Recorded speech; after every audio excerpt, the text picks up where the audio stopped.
사사기 6장 22절에서 30절까지에 있는 말씀입니다. 사사기 6장 22절에서 30절까지에 있는 말씀을 함께 봉독해 올리겠습니다. 시작. 기드온이 그가 여호와의 사자인 줄 알고 가로되 슬프도소이다. 주 여호와여, 내가 여호와의 사자를 대면하여 보았나이다. 여호와께서 그에게 이르시되 너는 안심하라, 두려워 말라, 죽지 아니하리라 하시니라. 기드온이 여호와를 위하여 거기서 단을 쌓고 이름을 여호와 샬롬이라 하였더라. 그것이 오늘까지 아비에셀 사람에게 속한 오브라에 있더라. 이날 밤에 여호와께서 기드온에게 이르시되 내 아비의 수소 곧 7년 된 둘째 수소를 취하고 내 아비에게 있는 바알의 단을 헐며 단 곁에 아세라상을 찍고 또 이 견고한 성 위에 내 하나님 여호와를 위하여 규례대로 한 단을 쌓고 그 둘째 수소를 취하여 내가 찍은 아세라 나무로 번제를 드릴지니라. 이에 기드온이 종 열을 데리고 여호와의 말씀하신 대로 행하되 아비의 가족과 그 성읍 사람들을 두려워함으로 이 일을 감히 백주에 행하지 못하고 밤에 행하니라. 성읍 사람들이 아침 일찍 일어나 본즉 바알의 단이 회파되었으며 단 곁에 아세라가 찍혔고 새로 쌓은 단 위에 그 둘째 수소를 드렸는지라. 서로 물어가로되 이것이 누구의 소유인고 하고 그들이 캐어 물은 후에 가로되 요아스의 아들 기드온이 이를 하였도다 하고 성읍 사람들이 요아스에게 이르되 내 아들을 끌어내라. 그는 당연히 죽을지니 이는 바알의 단을 회파하고 단 곁에 아세라를 찍었음이니라. 아멘. 네, 앉으십시오. 오늘 본문의 말씀으로 약속의 땅 18번째입니다. 두려움 속에서 주를 의지하라 라는 제목으로 여러분과 함께 말씀의 은혜를 나누겠습니다. 한번 따라해 볼까요? 두려움 속에서 주를 의지하라. 여호와 하나님은 미디안 족속의 눈을 피해서 포도주 틀 속에서 몰래 밀을 타작하던 기드온을 이스라엘 백성을 구원할 사서로 부르셨습니다. 그러나 기드온은 하나님의 부르심에 부정적인 반응을 보였죠. 즉 자신의 가문은 므낫세 지파 중에서도 약하고 자신도 집에서 가장 작은 자라고 말하면서 자신에게는 미디안 족속과 맞설 능력과 그런 세력이 없음을 말했습니다. 그러자 하나님은 기드온에게 반드시 너와 함께 하시겠다고 거듭 약속하시면서 미디안 사람을 치기를 한 사람 치듯 할 것이라고 덧붙여 말씀하셨습니다. 그러나 기드온은 하나님의 약속을 믿지 못했습니다. 그리고 기드온은 한 가지 표징을 보여달라고 요구합니다. 그 표징이 뭐냐면 자신이 드린 제물을 받으시면 그 표징으로 하나님께서 말씀하신 그 약속을 내가 믿겠다라는 것입니다.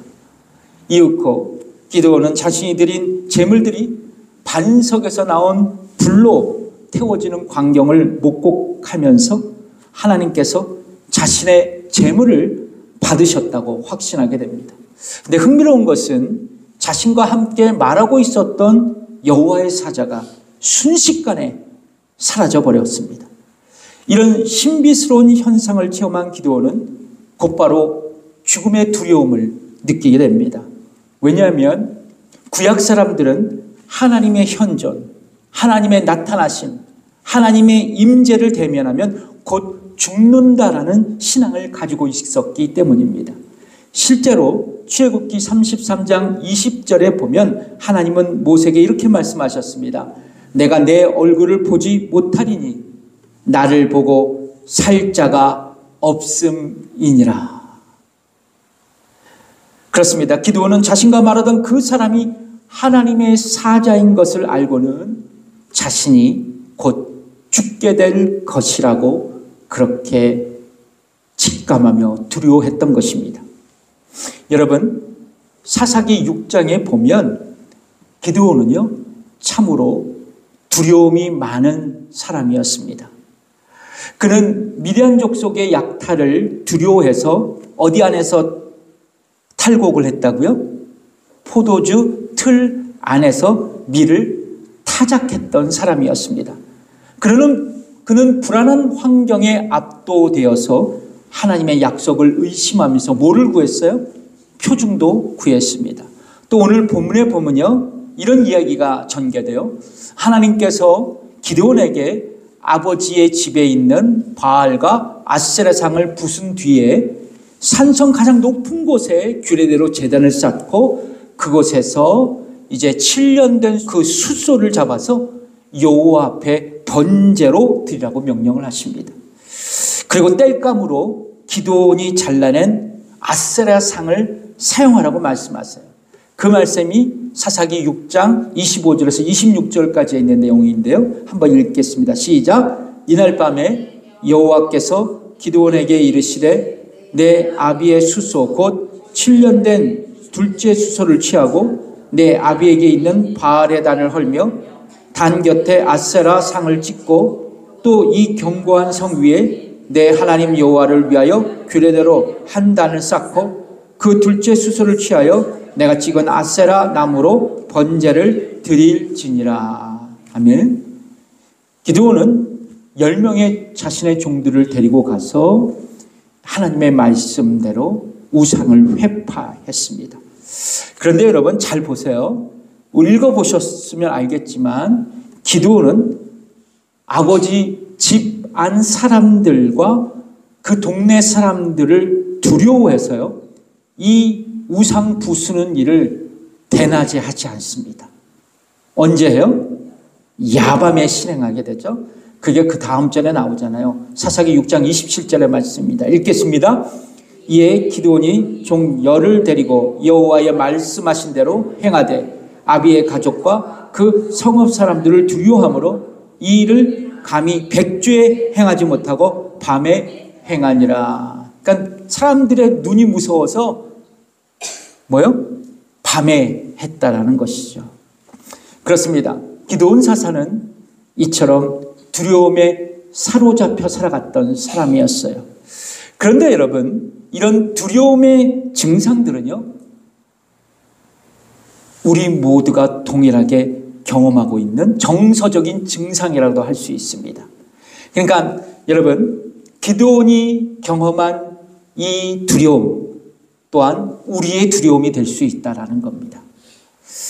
우리는 인생을 살아가면서 두려움의 증상들을 다양하게 경험하며 살아가고 있어요. 여러분, 한번 생각해 보세요. 나는 두려움 없이 이 땅을 살아간다고 자신 있게 생각하는 분 한번 손 들어보세요. 없죠. 다 두려움을 갖고 살아가고 있어요. 러시아의 대문호 톨스토이가 쓴 책이 있습니다. 인생이란 무엇인가라는 책이에요.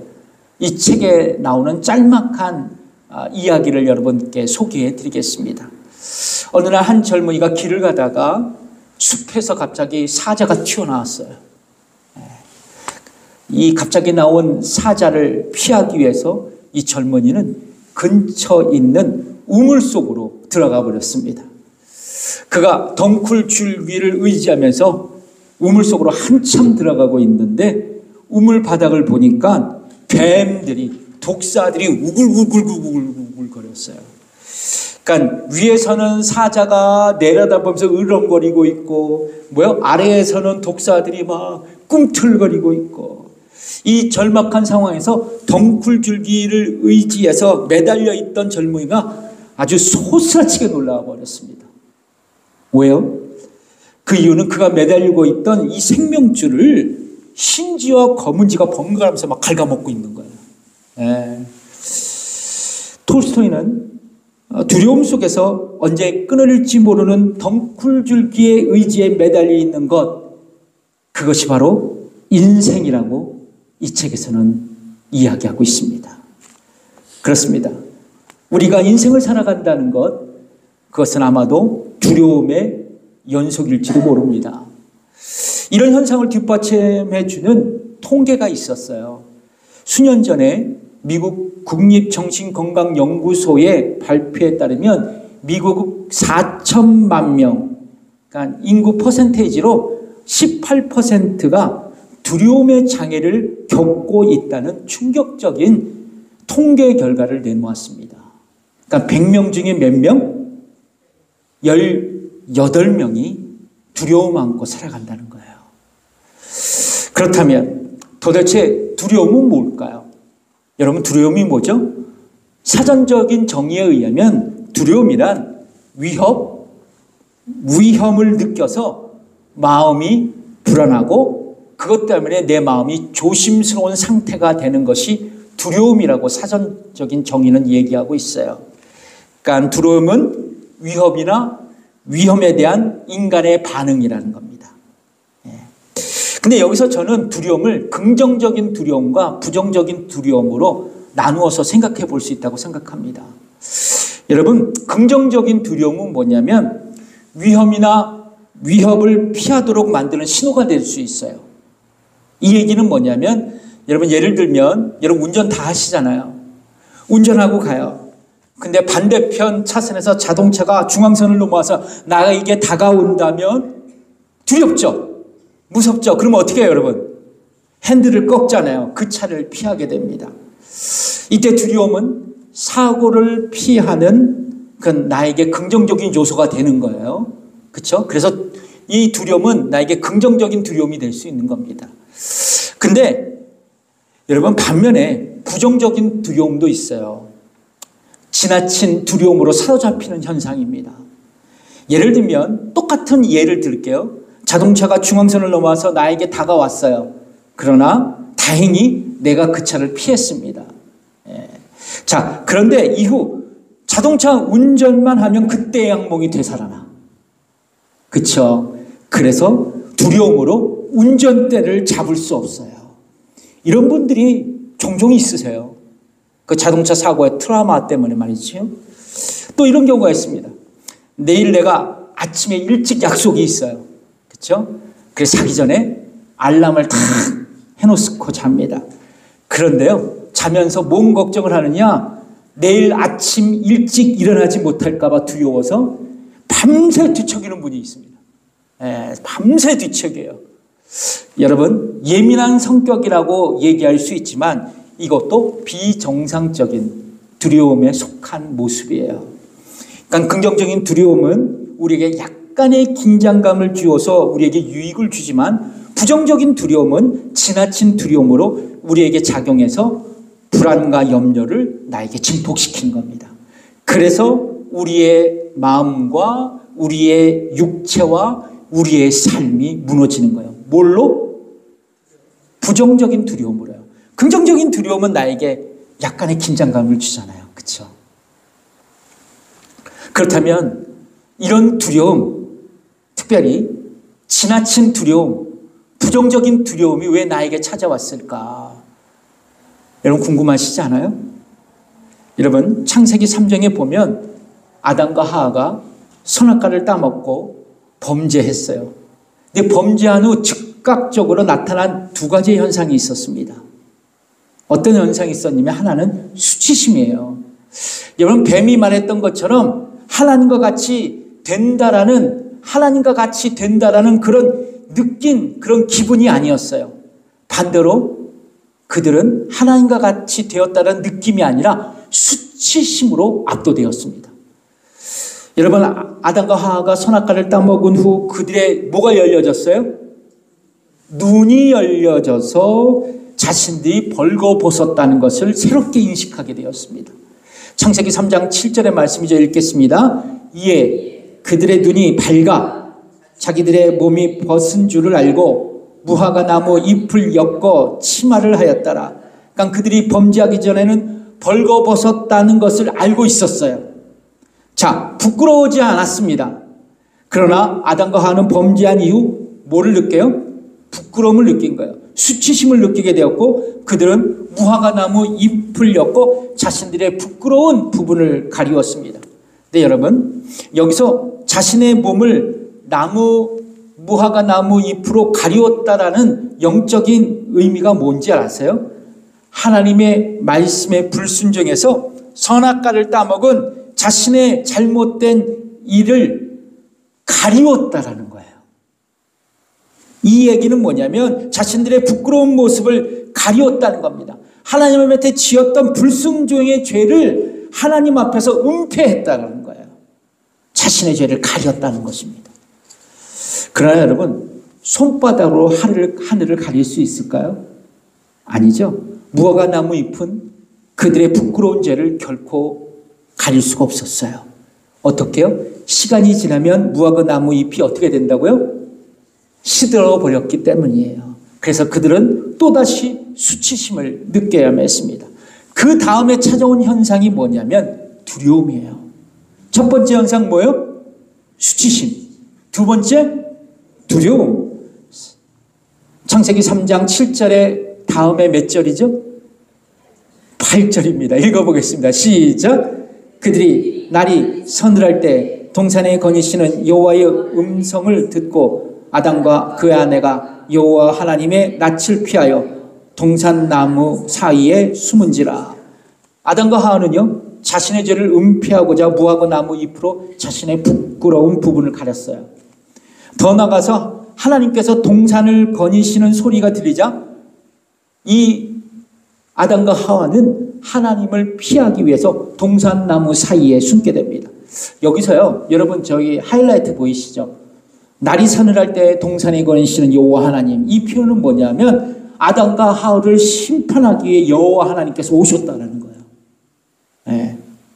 그렇습니다. 아담과 하와는 불순종한 자신을 심판하기 위해 오신 여호와 하나님을 두려워하고 피하고 동산나무 사이에 숨게 됩니다. 그래서 하나님께서 어떻게 말씀하세요? 하나님께서 내가 어디 있느냐 물으시잖아요. 근데 아담이 뭐라고 대답합니까? 내가 벗었으므로 두려워하여 숨었나이다. 하나님이 두려워서 숨었다고 대답을 합니다. 여러분, 아담과 하와는 선악과를 먹은 후 하나님을 두려워하며 숨게 되었어요. 이때부터 인간은 다양한 두려움을 안고 살아가는 존재가 되었습니다. 여러분, 성경을 잘 읽어보시면 범죄하기 전 인간은 두려움과 불안이 전혀 없었어요. 자, 그런데 범죄 이후 두려움이 생긴 겁니다. 중요한 건 이거예요. 아담과 하와가 선악과를 따먹게 된 배경에는 누가 있었어요? 뱀이 있었습니다. 사단이 있었습니다. 즉 우리가 가지고 있는 두려움, 우리가 두려움을 가지고 살아가게 된 근본 원인에는 뭐가 있어요? 사탄의 유혹이 있었기 때문이에요. 그러면 사단은 매일 우리에게 두려움이란 정서적인 무기로 우리를 공격해요. 그래서 여러분, 우리가 두려움에 사로잡혔다고 생각되면 사단이 나를 공격하고 있다는 것으로 생각하셔야 돼요. 여러분 동의하십니까? 예. 디모데후서 1장 7절의 말씀처럼 하나님은 우리에게 두려워하는 마음을 주시지 않아요. 여러분, 두려움은 에덴 동산 이래로부터 사단이 죄인된 인간에게 주는 파괴적인 감정적인 거예요. 여러분, 그렇다면 사탄은 어떤 방식으로 우리에게 두려움을 줄까요? 사탄은 어떤 방식으로 우리에게 두려움을 줄까? 곰곰이 생각하니까 가장 대표적인 것이 우리가 가지고 있는 미래에 대한 불확실성이에요. 이걸 잘 건드려요. 사탄은요. 우리가 가지고 있는 미래에 대한 불확실성. 여러분, 인간은 완전해요? 불완전하죠? 인간은 무한한 존재입니까? 유한한 존재예요. 그래서 자신의 미래를 알 수 없습니다. 즉 인간은 한치 앞도 바라볼 수 없는 존재예요. 그래서 전도서 8장 7절에 이 말씀이 있죠. 읽어보겠습니다. 사람이 장래일을 알지 못하나니 장래일을 가르칠 자가 누구이랴. 그래서 사단은 우리에게 미래에 대한 두려움을 심어놓습니다. 어떻게 말입니까? 우리를 불안하게 만들고 또 우리를 조급하게 만듭니다. 미리 생기지도 않은 일인데 앞날을 걱정하게 만드는 거예요. 이런 사람들 보고 우리는 이렇게 말하죠. 늙어 죽겠어, 늙어 죽겠어. 막 이렇게 얘기를 해요. C.S. 루이스의 명작입니다. 제가 종종 언급하는 책인데요. 스크루테이프의 편지라는 책에서 삼촌 악마가 조카 악마에게 인간들을 어떻게 유혹하고 넘어뜨릴 수 있는가의 비법을 여러 가지로 가르쳐주고 있는데요. 이 얘기가 있습니다. 어떤 거냐? 두려움으로 인간의 마음을 지배하라. 그로 하여금 미래에 대한 불안으로 가득 차게 하라. 왜냐하면 두려움은 그를 하나님에게서 멀어지게 하는 가장 확실한 방법이기 때문이다. 그렇게 가르쳐요. 여러분, 우리로 하여금 미래에 대한 두려움을 가지게 살아가게 하고 그 두려움으로 하나님께서 멀어지게 하는 것, 이것이 바로 마귀의 최강의 무기이자 그의 특별한 괴계예요. 여러분, 우리는 미래의 불확실성에 대한 두려움을 가지고 살아갑니다. 그런데요, 우리는 이런 미래의 두려움을 어느 정도 극복하기를 원해요. 그쵸? 이 두려움을 극복하기를 원합니다. 그래서 나의 미래를 예측하기를 원해요. 나의 미래를 점쳐봅니다. 실제로 일부이지만 과거 우리 신자들은 유명한 부흥 강사나 또 유명한 기도 원장님에게 가서 예언 기도를 받습니다. 예언 기도를 다 받아요. 나도 받았어요. 어렸을 때 많이 받았습니다. 예언 기도 받잖아요. 일부이지만 자신의 미래를 알기 위해서 점치는 분들에게 찾아가는 분들도 있더라고요. 근데 실제로 요즘엔 점치는 무속인들을 찾아가지 않아도요, 쉽게 보잖아요. 온라인상에서. 그리고 너튜브에서 오늘의 운세, 신년 운세 보는 분들이 있어요. 여러분. 그리고 여러분, 쉽게 중국 식당이나 우리 베트남 식당에 가면 뭐 줘요? 포춘 쿠키 주잖아요. 좀 보여주세요. 네, 요거 집사님, 여기 설교 보면 줄채 있거든요. 그걸 좀 보시고 좀 해주세요. 예, 이런 포춘 쿠키 있잖아요. 그냥 재미로 이렇게 먹잖아요. 근데 이 또 여기에 있는 메시지를 막 관심 있게 보는 분들이 있습니다. 심각하게. 여러분, 이런 모든 행위는 단순한 재미로 볼 수 있죠. 그렇죠? 그런데 성경적으로 보면 모두 사탄의 거짓말에 우리 모두가 다 속고 있는 거예요. 다 속고 있는 겁니다. 우리가 미래를 안다고, 여러분 잘 생각해 보세요.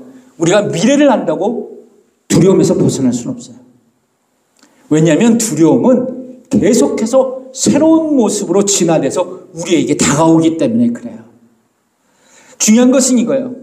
하나님을 의지하고 신뢰할 때 우리는 참 평안을 주님 안에서 얻을 수 있고 두려움에서 벗어날 수 있다는 겁니다. 하나님은 우리를 미래를 알 수 없도록 유한한 존재로 만드셨어요.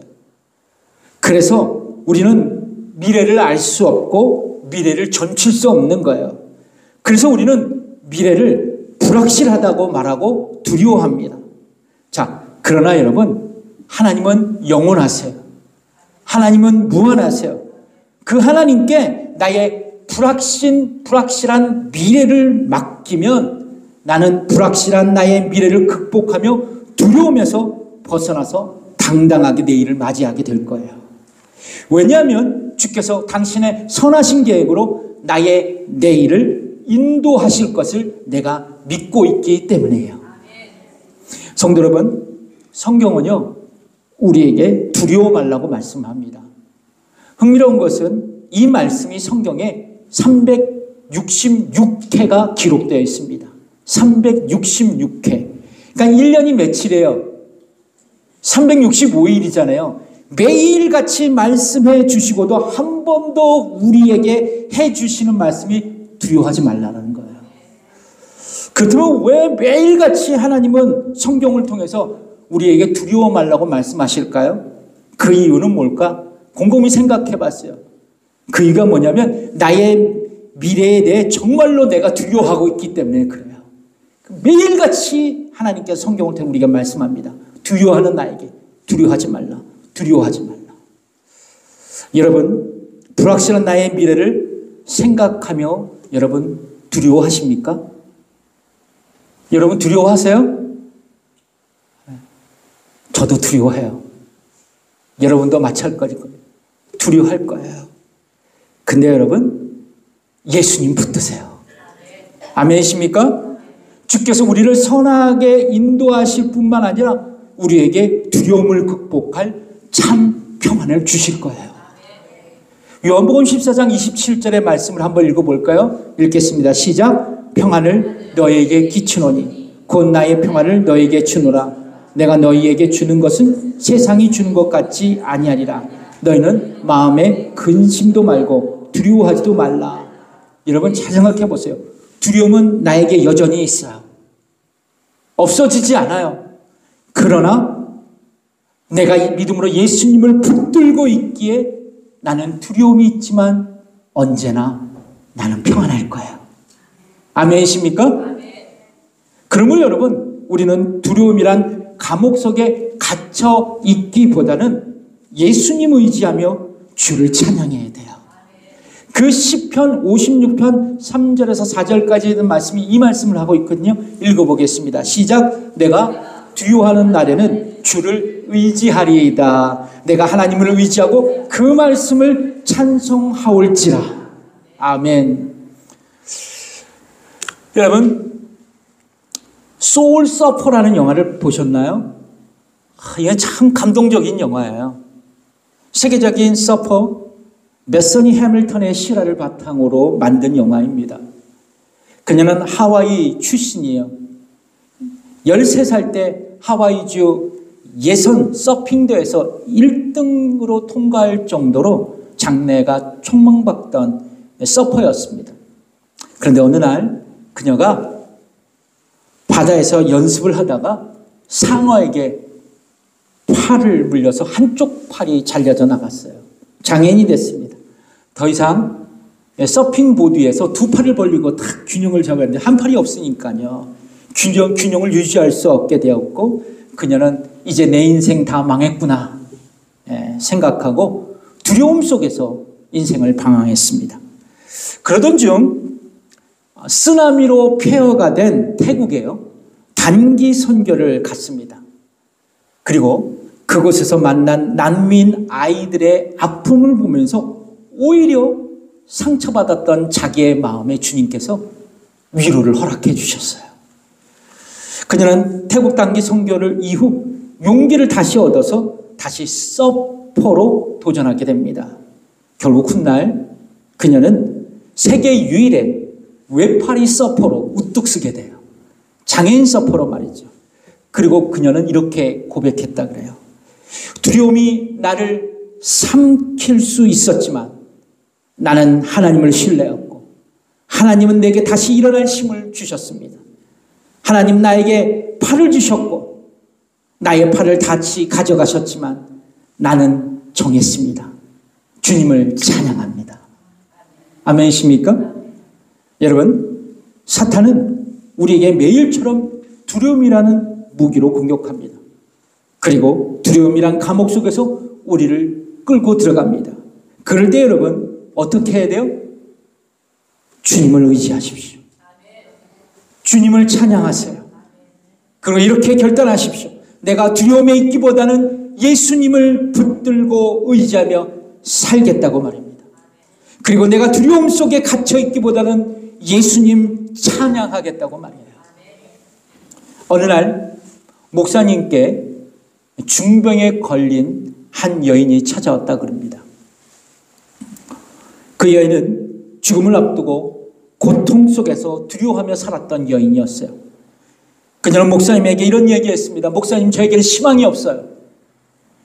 저에게는 미래가 보이지 않습니다. 저를 돌봐줄 사람도 없어요. 저는 외톨이입니다. 그래서 무섭고 두렵습니다. 목사님은 그녀에게 자신이 지은 찬송지를 건네주었습니다. 그리고 그것을 읽어보라고 얘기했어요. 그 찬양의 내용이 이 얘기입니다. 어려운 일 당할 때 나의 믿음 적으나 의지하는 내 주를 더욱 의지합니다. 세월 지나갈수록 의지할 것뿐일세 무슨 일을 만나도 예수 의지합니다. 이 찬송시를 듣던 이 여인은 눈물을 흘리면서 목사님에게 이렇게 고백했다 그럽니다. 목사님, 나의 믿음은 보잘것없지만 예수님 의지하겠습니다. 그리고 예수님 믿겠습니다. 그 이 찬송시를 붙들고 그녀가 의지하는 예수님 곁으로 가게 되었다고 합니다. 근데 여러분, 이 찬송시가요, 지역 신문에 소개됐습니다. 그리고 이 찬송시를 읽던 그 당시 유명한 부흥 강사 무디 목사님께서요, 1876년 자신과 함께 복음의 사역을 했던 이 데이빗 생키에게 이 찬송시를 주고 작곡을 하라고 요청했어요. 바로 이 찬송가가 오늘 우리가 부른 어려운 일 당할 때입니다. 한번 이 찬양을 한번 같이 읽어볼까요? 어려운 일 당할 때 나의 믿음 적으나 의지하는데 주를 더욱 의지합니다. 세월 지나갈수록